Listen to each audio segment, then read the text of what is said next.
Good morning students. Today we shall read chapter 2 of your Hindi book जिसका नाम है नादान दोस्त। बेटा ओपन पेज नंबर 11 चैप्टर 2 नादान दोस्त। बेटा ये एक कहानी है। कहानी मीन्स स्टोरी। अच्छा ये बताओ नादान का क्या मतलब होता है? किसी को पता है नादान का मीनिंग क्या होता है? नादान मीन्स जिसको कोई समझ ना हो, और दोस्त का मतलब सबको पता है, फ्रेंड होता है, सबके फ्रेंड्स है ना। तो चलिए आज हम इसके बारे में स्टोरी रीड करते हैं। सब बच्चे बुक ओपन करेंगे और फिंगर रखेंगे और मैम के साथ साथ रीड करेंगे। एक जंगल में एक भालू रहता था। जंगल के सारे जानवर उसे मस्त भालू कहते थे। वह था भी मस्त। वह सारा दिन घूमता फिरता जहां चाहे आता जाता। बेटा लुक एट दिस पिक्चर। ये देखो ये कौन है? भालू है। बियर होता है ना, इसको हम हिंदी में क्या बोलते हैं? भालू। ये देखो जंगल बना हुआ है। जंगल में कौन रहता था? भालू।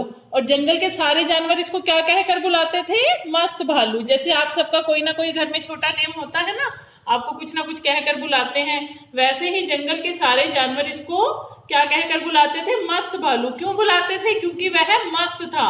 वह किसी प्रकार की टेंशन नहीं लेता था। वह सारा दिन इधर उधर घूमता फिरता, जहां उसका मन करता था वहीं यह आता जाता था। चलिए आगे रीड करते हैं। भालू में कोई अवगुण तो नहीं था, फिर भी जंगल के जानवर उससे दूर ही रहते थे। इसका कारण यह था कि भालू का दिमाग मोटा था। वह बिना सोचे समझे कुछ भी कर देता, इसलिए जंगल में उसका कोई मित्र नहीं था। देखो बेटा ये जो भालू था इसमें कोई दोष नहीं था, मतलब यह किसी को मारता नहीं था, लड़ाई झगड़ा नहीं करता था, लेकिन फिर भी सारे जानवर इससे दूर रहते थे। अब दूर क्यों रहते थे? इसका रीजन ये था कि भालू का जो दिमाग था वो मोटा था, उसको समझ नहीं थी, उसको पता नहीं चलता था कि कौन सा काम सही है और कौन सा काम गलत है, उसके किस काम से किसी को नुकसान हो जाएगा उसको ये समझ नहीं थी। इसलिए जंगल में उसका कोई दोस्त यानी फ्रेंड भी नहीं था। कुछ ही दिनों में भालू को दोस्त की कमी महसूस होने लगी। वह कुछ उदास रहने लगा। एक दिन उसकी मुलाकात एक बंदर से हुई। वह बंदर से मिलकर बहुत खुश हुआ। दोनों मिलते रहे, कुछ ही समय में अच्छे मित्र बन गए।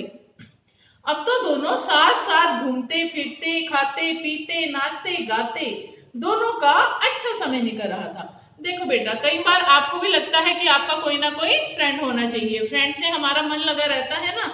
तो कुछ ही दिनों में क्या हुआ, भालू को दोस्त की कमी महसूस होने लगी। उसको लगा कि काश मेरा भी कोई फ्रेंड होता, और वह बहुत ही उदास रहने लगा।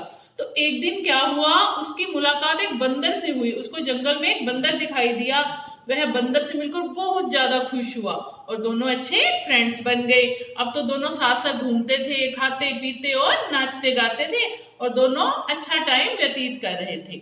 गर्मी की ऋतु आई। गर्मी में समर सीजन। जंगल जैसे सूख सा गया। पशु पक्षी सुस्त रहने लगे। दोपहर को तो जैसे पूरा जंगल ही सो जाता था। बेटा गर्मी जब होती है तो आपको भी बार बार पानी की प्यास लगती है ना, और आपको नींद भी आती है। तो वैसे ही जंगल में सारे पशु पक्षी सुस्त रहने लगे और दोपहर में सारा जंगल सो जाता था, मीन्स सारे जानवर सो जाते थे। Turn the page, page number 12। भालू का मित्र बंदर भी एक पेड़ के नीचे सो रहा था। भालू वहां पहुंचा। उसने देखा कि उसका दोस्त सोया पड़ा है, लेकिन कुछ मक्खियां उसे बहुत तंग कर रही हैं। यह देखकर भालू को बहुत गुस्सा आया। उसे तेजी से हाथ चलाया और मक्खियों को उड़ा दिया, लेकिन अगले ही पल मक्खियां फिर से बंदर के मुंह पर आकर बैठ गई। तो भालू को बहुत ही गुस्सा आया। उसने 2-3 मक्खियों को अपने पंजों से रगड़कर मार दिया।